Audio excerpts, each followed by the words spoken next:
Bismillahirrahmanirrahim. I'm your sixth teacher. We are studying the chapter number 6 now. First chapter of the second semester. यानी second semester का आपका first chapter होगा 6 chapter होगा unit number 6 work and energy. अब सबसे पहले work की definition आपको बताने लगा मैं. क्या होती है work?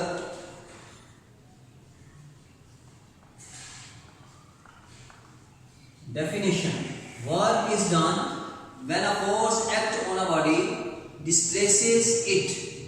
The direction of the force when displaces यानी एक displacement फर्स्ट किया जाए. इसमें दो चीजें जो इसमें आपकी आएगी. वर्क डन होता है कब होता है? जब उस पर जो फोर्स अमल करती है, एक्ट करती है ऑन अ बॉडी, बॉडी पर. दूसरी जो उसने डिस्प्लेसेस यानी आपने क्या किया, उसने डिस्प्लेसमेंट हासिल किया. यानी कोई जिसम कौन सा उस वक्त तक अमल नहीं करेगी, फोर्स उस वक्त अमल करेगी जब किसी जिसम पर फोर्स अमल कर रही है. तो उसने कुछ डिस्प्लेसेस जो हैं वो तय किए, इसको कहेंगे उसने डन किया, वर्क डन किया. इसमें दो चीजें जो आपकी हैं. नंबर एक आपका फोर्सेस अमल कर रही है किसी जिसम पर, बॉडी पर जो फोर्सेस अमल कर रही है. दूसरी चीज जो है वो डिस्प्लेसमेंट. फर्स्ट किया तो आपका एक जिसम कौन सा है, ये आपका एक जिसम है यहाँ पड़ा हुआ है, उस पर आपने फोर्स लगाई. जब आपने उस पर फोर्स लगाई तो उसने कुछ फासला तय किया, यानी उसने यहाँ तक का उसने डिस्टेंस तय कर दिया. यानी यहाँ पर आपने फोर्स एक्ट कर लिया उस पर, और यहाँ पर उसने क्या किया, उसने एक आपने फासला यानी कुछ उसने डिस्टेंस तय किया. तो उसने क्या कर डन किया, उसने वर्क डन किया. यानी F is equal to F, यानी फोर्स कौन सी है, ये वर्क डन क्या होगा, फोर्स मल्टीप्लाई बाय डिस्प्लेसमेंट. यानी W is equal to F into S, force is equal to F, displacement is equal to S. यहाँ पर उनसे फोर्स को उनसे F से और डिस्प्लेसमेंट का उनसे S से किया. अब इसका जो है यूनिट क्या होगा, मैथमेटिकली इसको क्या करेंगे कि वर्क इज डन. वर्क जब डन होता है जब उसका फोर्स जिसम पर उनसे फोर्स अमल कर रही होती है और उसने कुछ डिस्प्लेसमेंट यानी उसने कुछ उनसे फासला तय किया. तो इस लिहाज से उनसे का वर्क उसने क्या किया. अब वर्क का यूनिट क्या होता है, यूनिट इसका कौन सा होगा, जॉल. Unit of work, unit of work कौन सा है वो आपका जॉल होता है. इसका यूनिट ऑफ वर्क, वर्क का यूनिट क्या होता है, जॉल. अब जॉल की डेफिनेशन क्या होती है, एक जिसम कौन सा है, द अमाउंट ऑफ द यानी जॉल की डेफिनेशन क्या होगी,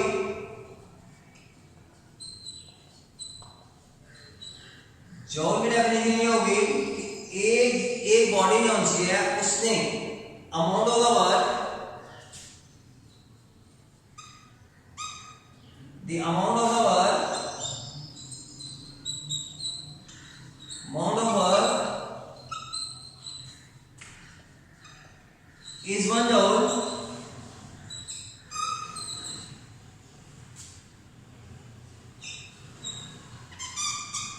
When a force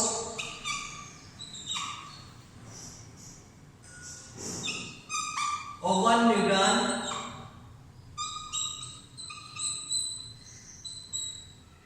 displaces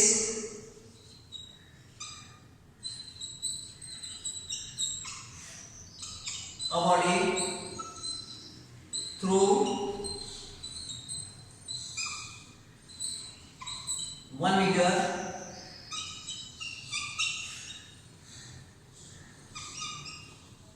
in the direction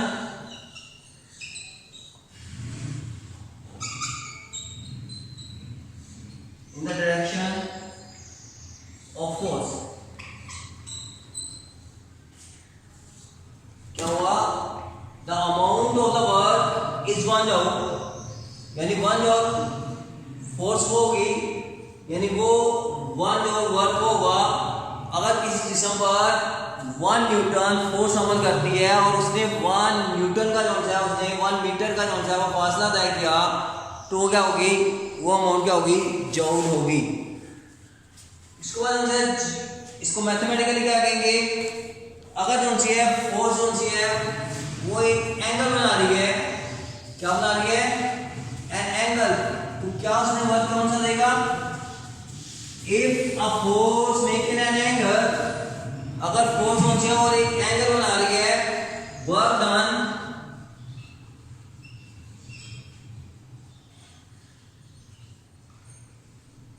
on a body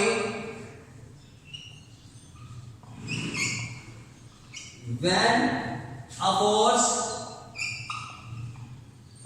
make an angle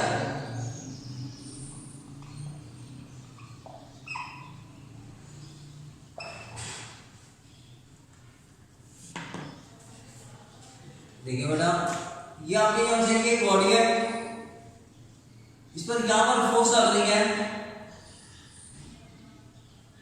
carrying bag जो है वो उसको से कैरिंग बैग लेते हुए जो है हैंडल बैग इसमें होता है, कैरिंग बैग जो है यहाँ पर ये फोर्स लग रही है और इस हॉरिजॉन्टल में जो है ये आपका एफ यहाँ पर फोर्स लग रही है और ये एंगल के साथ जो है यहाँ पर एक एंगल बन रहा है थीटा और इसने यहाँ से डिस्प्लेसमेंट जब चलता हुआ यहाँ पर ये बॉडी जो है यहाँ से चलते हुए उसने फासला यहाँ तक उसने फासला तय कर दिया, इस फोर्स से इसने यहाँ तक फासला डिस्प्लेसमेंट कर दिया, यानी वो एंगल फोर्स जो है वो एक एंगल बना रही है, वो एंगल जो है बड़ी है, इसको हॉरिजॉन्टल कंपोनेंट यानी fx = f cos theta, fy = f sin theta. अब यहाँ देखिए एंगल जो है आपका हॉरिजॉन्टल बन रहा है, एंगल जो है वो 90 से कम है और ये आपका वर्टिकल जो है आपका ये हॉरिजॉन्टल चल रहा है, इसलिए fx जो है वो किसके बराबर हो जाएगा,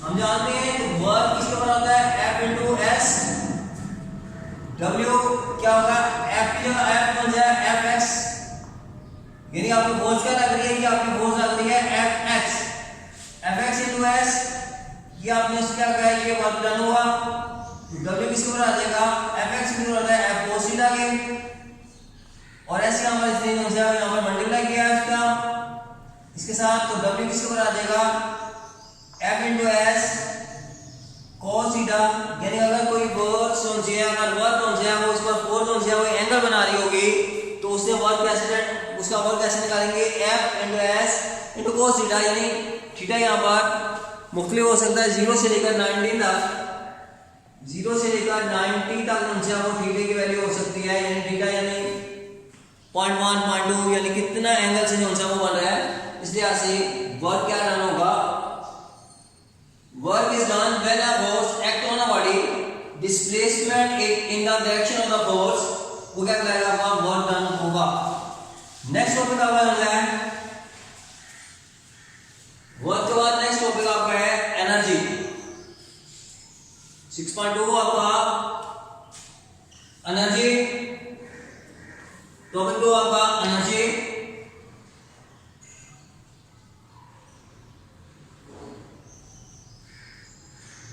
इसकी definition,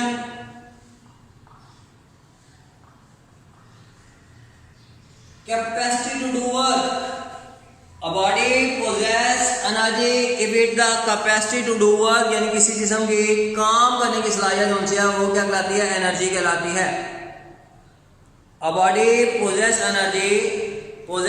energy if it is capable to do work, क्या होगी इसकी definition, a body possesses energy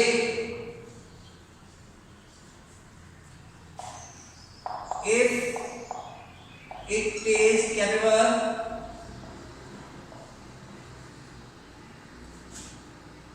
to do work।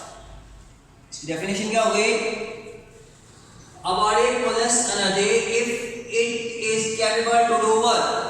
इसकी मिसाल इस तरह लें, अगर आप 2-4 दिन खाना ना खाएं तो आपको नकाल हो जाएगी, आप खाना खाएं आप जो वो काम कर नहीं सकते, यानी एनर्जी हमारे अंदर एनर्जी नहीं होगी तो हम बाकी जो है वो काम नहीं कर सकते, इसलिए क्योंकि एनर्जी जो है वो काम करने के लिए यानी मशीन को चलाने के लिए भी, मिसाल के तौर पर अगर आपने मोटरसाइकिल चला रही हैं तो मोटरसाइकिल चलाने के लिए भी एनर्जी की जरूरत होती है, जो फ्यूल की शक्ल में पेट्रोल की शक्ल में जो इस्तेमाल हो रही होती है, यानी कैपिटल टू डू, यानी एनर्जी की डेफिनेशन क्या होगी, a body possess energy to do capable to do work, यानी उसमें काम करने की सलाहियत वो क्या कहलाएगी आपकी एनर्जी कहलाती है। इसकी टाइप आपने इसकी क्या है, type of energy,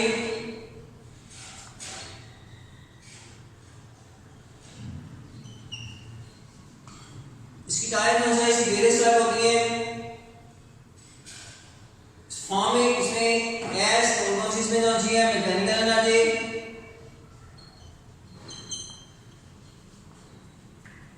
mechanical energy, heat energy,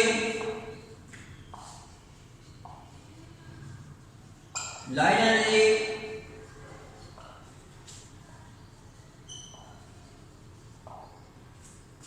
sound energy,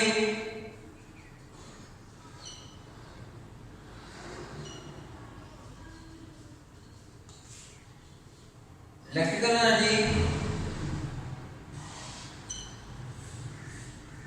electrical energy, chemical energy,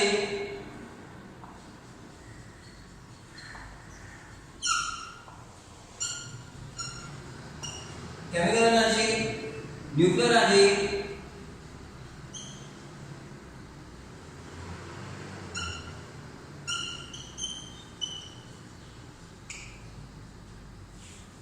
mechanical energy क्या होती है, mechanics, motion of the body, इसे काइनेटिक एनर्जी भी कहते हैं।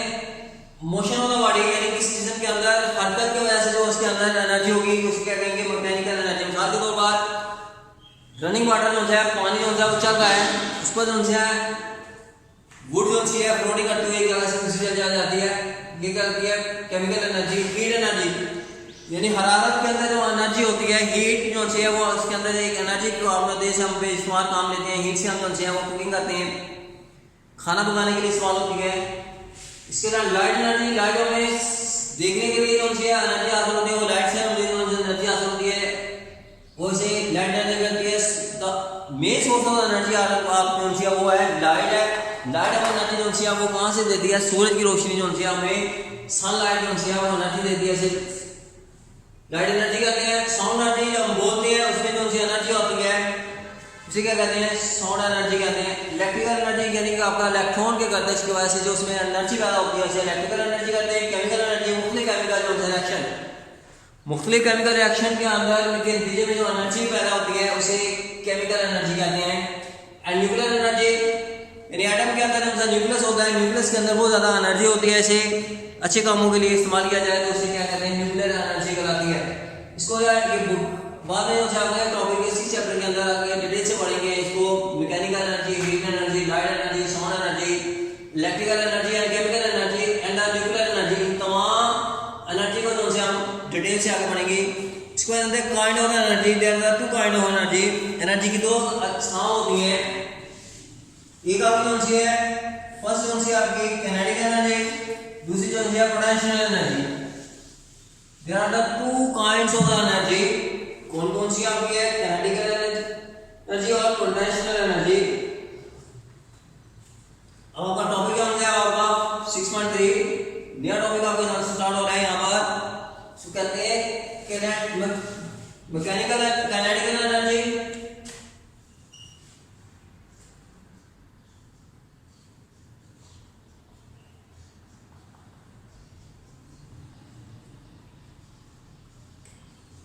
काइनेटिक एनर्जी, इसकी डेफिनेशन क्या होगी,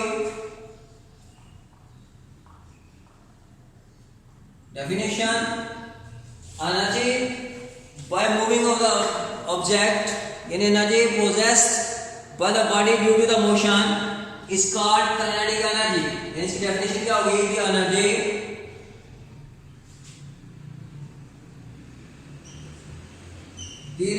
possessed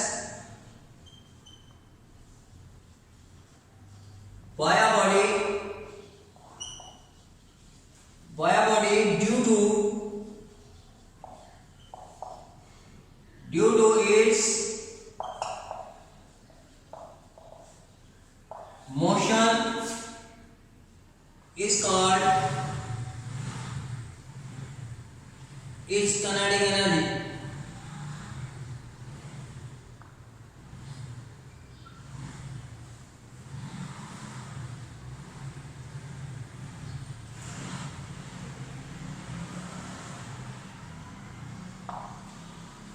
The energy possessed by a body due to its motion is called its kinetic energy। यानी हरकत की वजह से जो किसी जिस्म के अंदर आपकी जो सी है वो मोशन आ जाती है, उसके अंदर हरकत की वजह से जो उसके अंदर एनर्जी आ जाती है उसे किनेटिक एनर्जी कहते हैं। इसे किनेटिक एनर्जी को के ई से डिनोटेड बाय के, यानी के ई से इसको डिनोट किया जाता है किनेटिक एनर्जी को। अब मैथमेटिकली ये किनेटिक एनर्जी जो सी है अब प्रूव करते हैं अपनी kinetic energy K E is equal to 1/2 mv square. Mathematically derivation यानी किनेटिक एनर्जी को मैथमेटिकली डेरिवेशन कैसे करने के प्रोसेस भी आता है। Prove that K E is equal to 1/2 mv square. E is equal to mv square 1/2 mv square, यानी prove that K is equal to 1/2 mv square. अब हमें फर्ज करना है, फर्ज किया कि एक जिस्म जो है consider a body of A mass m, यानी एक जिस्म का मास जो है वो क्या है m है। बॉडी क्या उसका मास है विद वेलोसिटी v, यानी v उसकी वेलोसिटी जो है v से हरकत कर रहा है। The body stop after moving through some distance s, यानी कुछ फासले के बाद जाकर वो जिस्म जो है वो स्टॉप कर देता है। Due to the move some opposition force, यानी उसके मुखालिफ नंबर पर opposition force such as a force of a fraction act on it. The body possess kinetic energy, body के अंदर जो है किनेटिक एनर्जी होती है। And it is capable to do work, वो काम करने की इसके अंदर जो है सलाहियत होती है। To do work against opposition force, force की मुखालिफ सिमत में। F your until all of the kinetic energy is used up, जब तक तमाम की तमाम kinetic energy इस वक्त यूज जा सके। तो kinetic energy therefore kinetic energy Ke of the body is equal to work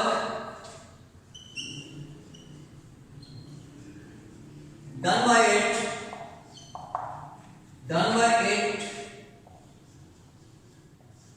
due to motion,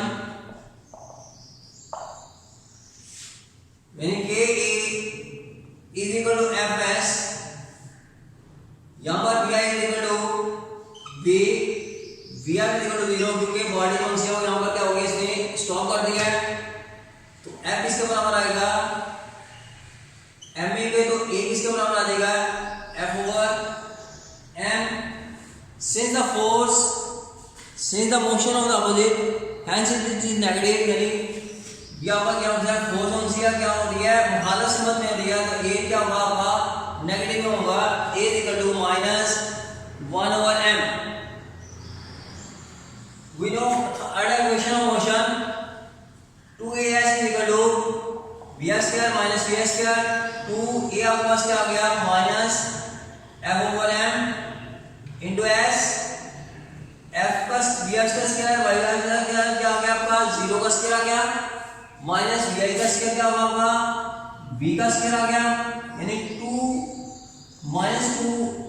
f into s over m is equal to minus v square. अब ये माइनस माइनस कैंसिल हो गया। 2fs over m is equal to v square. यहाँ पर ये divide, यहाँ पर ये मल्टीप्लाई हो रहा है तो क्या क्या होगा ये डिवाइड हो जाएगा। यहाँ पर ये क्या हो रहा है मल्टीप्लाई हो रहा है, डिवाइड हो रहा है, वहां पर क्या होगा मल्टीप्लाई होगा। mv square is equal to fs। fs किसके बराबर होता है w का, w क्या होगा आपके पास ke। So ke is equal to 1/2 mv square. ये थी आपकी derivation of Ke is equal to 1/2 mv square. दोबारा इसको देख लें,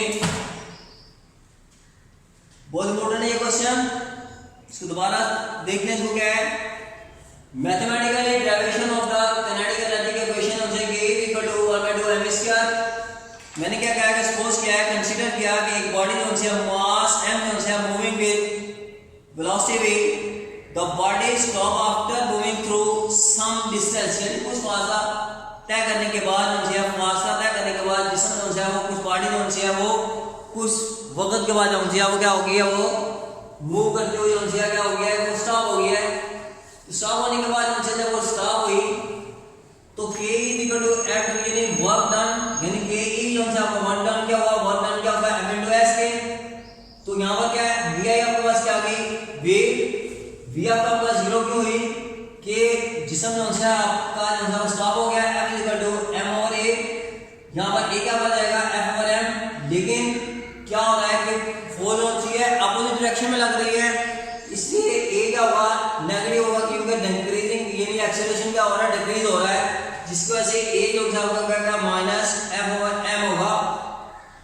थर्ड इक्वेशन होगा मोशन के मुताबिक 2as = vf स्क्वायर। यहां पर पुटिंग की वैल्यू, इसकी वैल्यू पुट की है, vi की वैल्यू पुट की है, vf की, और यहां पर a की वैल्यू पुट की है। a की वैल्यू हो गया minus f over m into s, vf का 0 का स्क्वायर माइनस vi का स्क्वायर, 2fs माइनस माइनस से कैंसिल हो गया, यानी कि माइनस टू माइनस आपका आ गया है ना, ये माइनस इससे कैंसिल हो गया। तो क्या बचा आपके पास 2s over m equal to v square. m यहां पर क्या हो रहा है, मल्टीप्लाई हो रहा है, डिवाइड हो रहा है, वहां पर क्या होगा, मल्टीप्लाई हो जाएगा। 2 यहां पर डिवाइड हो रहा है, क्या मल्टीप्लाई हो रहा है, वहां पर क्या होगा, डिवाइड हो जाएगा। तो fs = 1/2 mv स्क्वायर या v इक्वेशन ऑफ मोशन आ गई। fs किसके बराबर होता है, w के, w किसके बराबर होता है, ke के। सो ke = 1/2 mv स्क्वायर। ये थी आपकी derivation of the kinetic energy. Next आपको आंसर है 6.4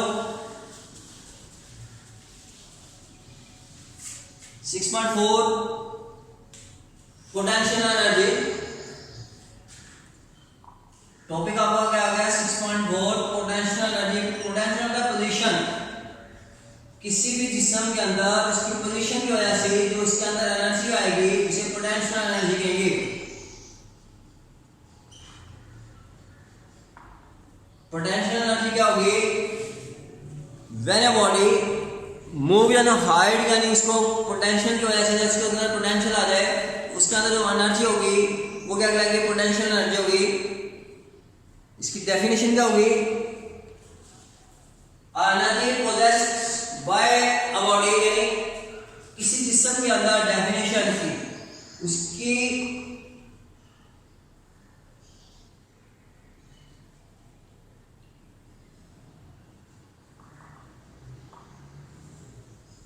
किसी जिस्म के अंदर उसकी पोजीशन की वजह से जो एनर्जी आएगी इसको क्या कहेंगे, पोजीशन की वजह से एनर्जी आएगी इसे पोटेंशियल एनर्जी की। Energy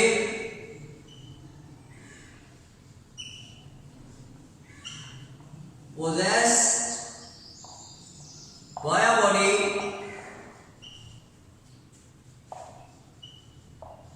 due to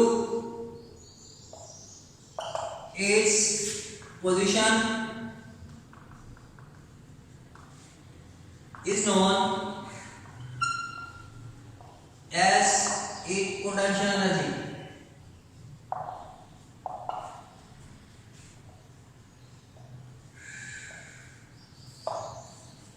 The energy possessed by a body due to its position is known as potential energy.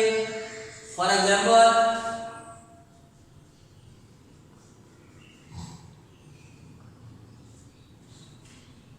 a hammer rise up to the some height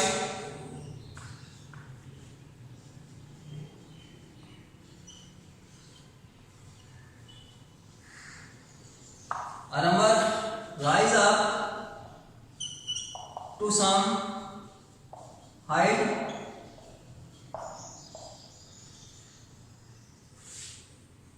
has the ability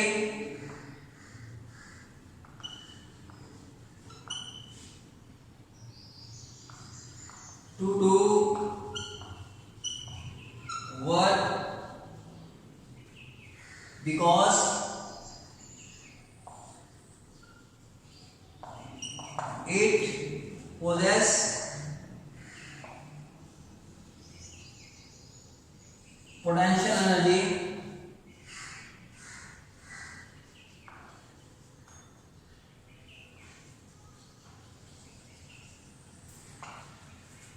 यानी एक हमर को जब आपने कुछ इसका इस मिसाल से नहीं कि ये कारपेंटर जो है वो नील जो है वो लगा रहा है, तो क्या करता है कि हमर जो है ऊपर से यानी हाथ से ऊपर हाइट पे लेके जाता है, उसके बाद इसको जोर से इसको फोर्स लगाता है, जिससे जो है नील जो है वो लकड़ी के अंदर या दीवार के अंदर जो वो चला जाता है, इसके अंदर जो है एनर्जी आ जाती है। इस एनर्जी को क्या कहेंगे? पोटेंशियल एनर्जी कहेंगे। अब पोटेंशियल एनर्जी को it is denoted by PE यानी पोटेंशियल एनर्जी, इसको मैथमेटिकली क्या कहेंगे? मैथमेटिकल डेरिवेशन इसकी क्या करेंगे? P is equal to mgh, P is equal to mgh, the potential energy that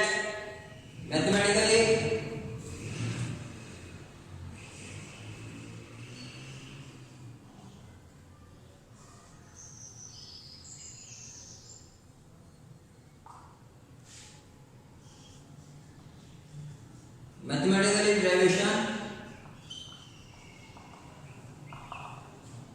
mathematical relation क्या है? लेट हमने क्या किया? फर्स्ट किया let a body mass m be raise up through height h from the ground, यानी ground से यानी यहाँ से जिसम को उठाया, उठाने के बाद ये इसको ऊपर हाइट पर यहाँ पर लेके गए, इसकी हाइट क्या होगी? एच हाइट पर ले गए, तो क्या हो जाएगी? हमने यहाँ पर फोर्स लगाई, एफ जो है वर्क क्या होगा? डन किया एफ इंटू एच। इसके आगे जो दरअसल पोटेंशियल एनर्जी क्या होगी?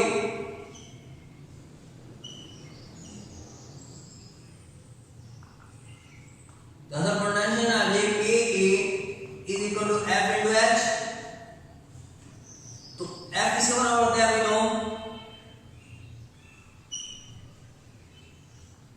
we know that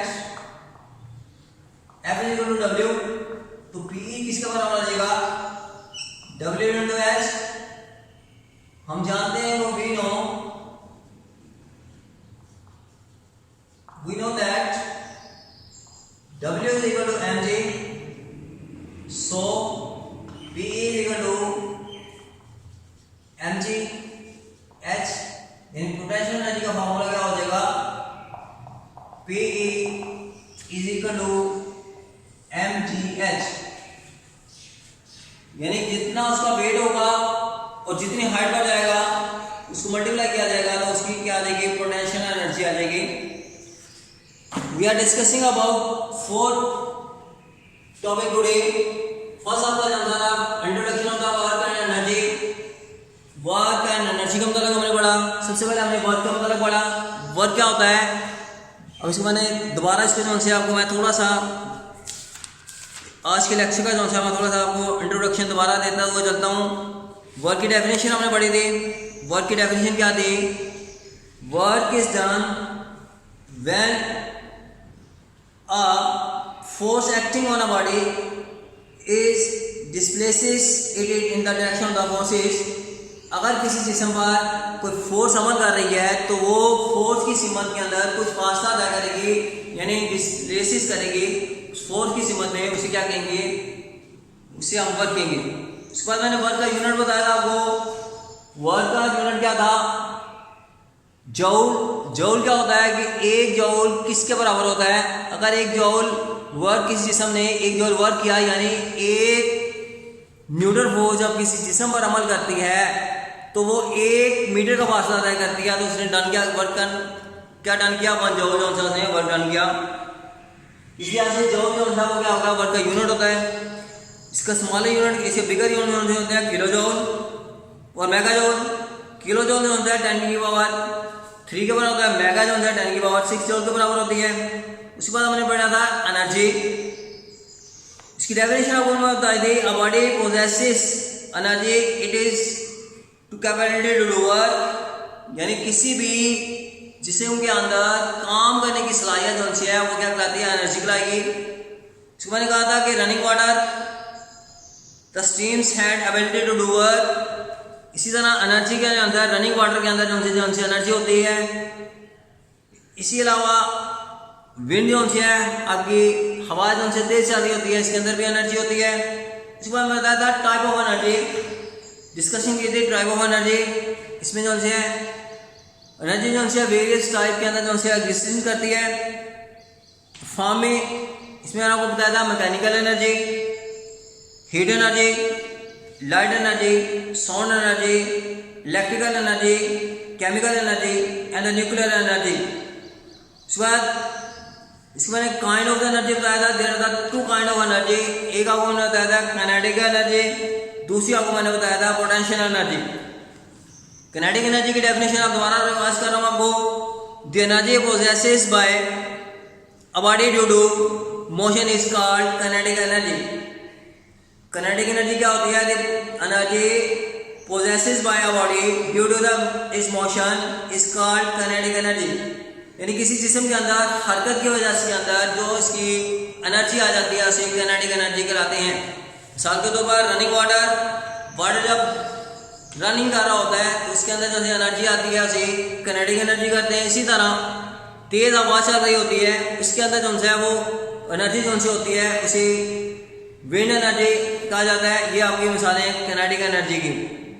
इसके बाद पोटेंशियल एनर्जी किसी जिस्म की पोजीशन की वजह से, यानी कि जिस्म को हार्ट पर ले जाने से या उसको स्ट्रेस करने से या उसको स्ट्रेस करने से स्ट्रेस करने से उसमें एनर्जी आ जाती है, उसे क्या कहलाती है?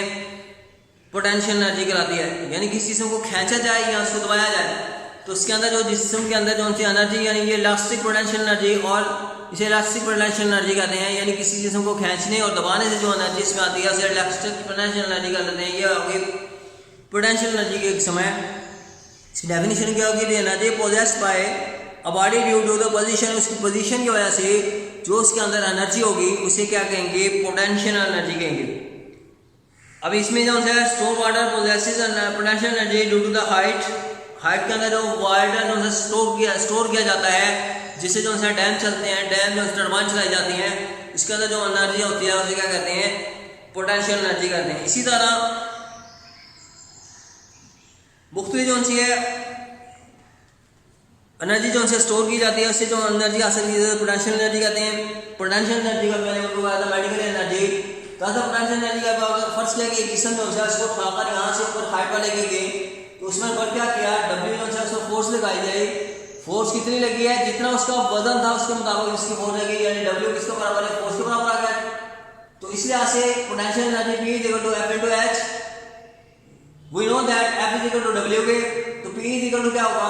W into H। We know that W किसके बराबर होता है? mg के। इसलिए से पोटेंशियल एनर्जी क्या होगी? mgh। ये हमने प्रूव करना था। नाउ नेक्स्ट लेक्चर के अंदर नेक्स्ट टॉपिक जो है इसका डिस्कस किया जाएगा। Thank you very much.